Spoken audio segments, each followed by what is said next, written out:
Salut à tous et bienvenue ici en Slovénie. On est dans les Alpes juliennes, à 2 pas de la frontière italienne et à 2 pas de la frontière autrichienne. Ça se trouve vraiment à quelques kilomètres d'ici. Vous voyez ces magnifiques montagnes?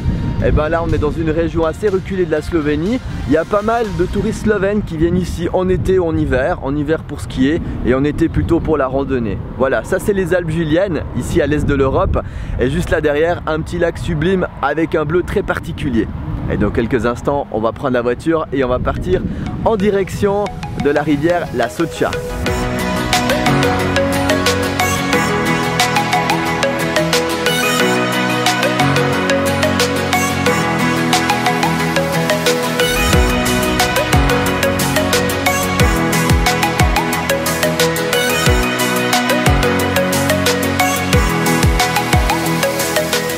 Pourquoi ce lac il a des si belles couleurs? C'est parce que c'est de l'eau de source, de l'eau qui vient des montagnes, qui vient de la fonte des glaces, et c'est aussi bleu parce qu'il y a du calcaire qui se dépose au fond du lac et qui forme des sortes de cercles. Parce que franchement des lacs comme ça j'en ai pas vu souvent, hein. C'est insoupçonné pour l'endroit. Si vous aimez bien la vidéo, un petit like, ce serait sympa, et ne manquez pas de vous abonner à ma chaîne YouTube.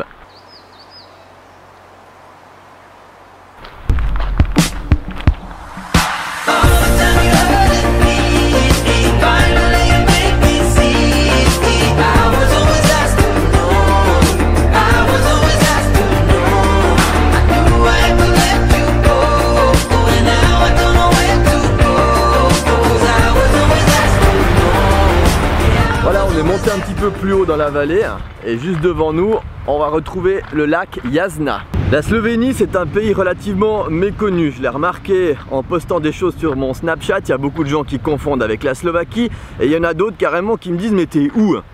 Et ben si ça vous intéresse, si vous voulez plus d'infos, n'hésitez pas à me contacter sur les médias sociaux qui sont dans la description de la vidéo. Vous voyez, on est en pleine saison touristique dans un endroit censé être touristique. Il y a pratiquement personne.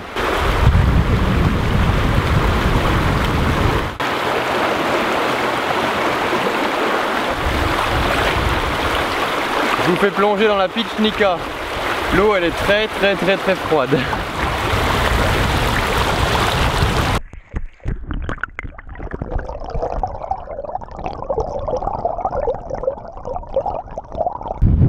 On a testé tout à l'heure pour vous la température de la rivière. Alors là je peux vous garantir qu'elle était en dessous de 10 degrés. Je vais quand même tester celle du lac, vu qu'il y a des gens qui se baignent.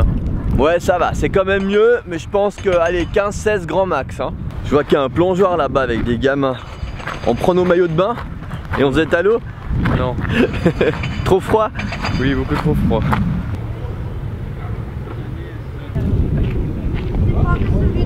Voilà, c'est depuis ici où se jettent les courageux.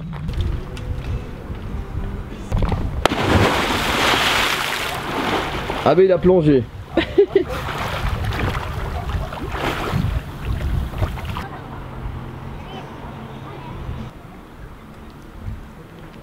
Allons voir de plus près ces belles truites qu'il y a dans ce lac.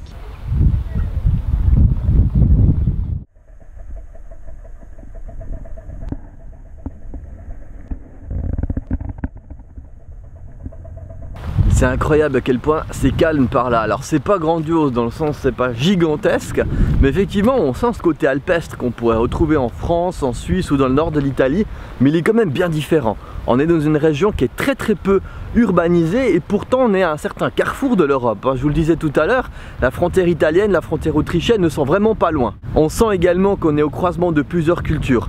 En Slovénie, la langue officielle c'est le slovène. C'est une langue qui est parlée par relativement peu de personnes étant donné que la Slovénie est peuplée par à peu près 2,5 millions d'habitants.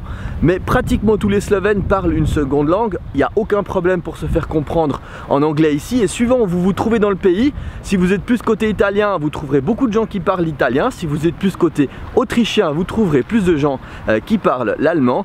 Et de même, côté hongrois, il y a des gens qui parlent hongrois ici en Slovénie. Là, il y a mes amis les canards, là. On en trouve partout.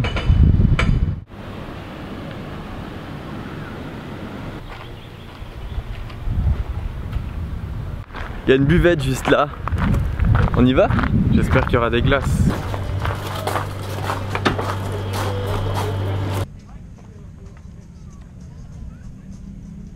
Il est très sympa cet endroit, mais on va devoir se remettre en route si on veut continuer encore et aller jusqu'à la rivière bleue, la rivière Émeraude qui nous attend.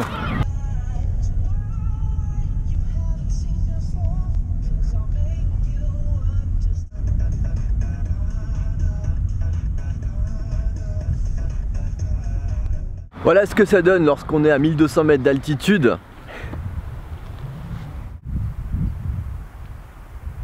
Mais bon, les plus hauts sommets slovènes sont à moins de 3000 mètres d'altitude. Et là, avec le col qui est à peu près à 2000, on risque pas de tomber sur la neige.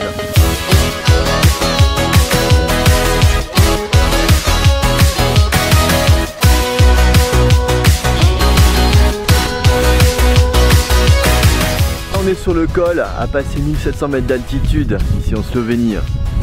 Il fait froid. Ouais, je confirme. T'es courageux, t'es en t-shirt toi. Ça c'est de la randonnée. Et sur notre route, et un petit peu par hasard, on est tombé sur un jardin botanique alpin consacré donc aux essences et aux plantes que l'on retrouve ici dans les Alpes juliennes.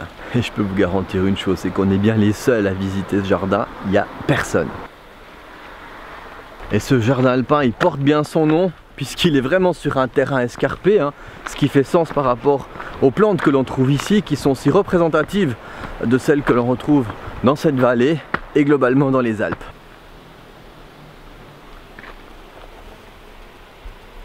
C'est une plante protégée, il n'y en a presque plus, on n'en trouve que dans les Alpes et à partir de 2000 mètres d'altitude. Tu les vois? Ouais, il y a des capricornes dedans. Ça c'est une cétoine.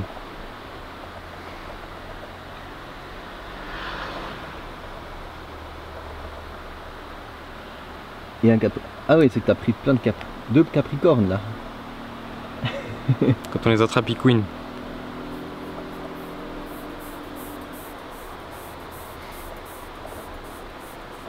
Ah oui, on entend les gémissements.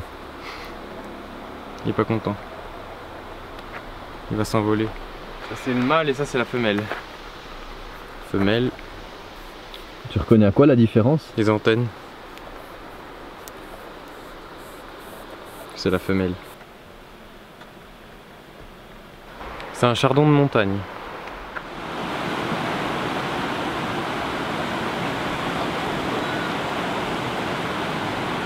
La Socha, c'est la rivière bleue, surnommée aussi la rivière Émeraude. Une vraie curiosité à venir voir ici en Slovénie.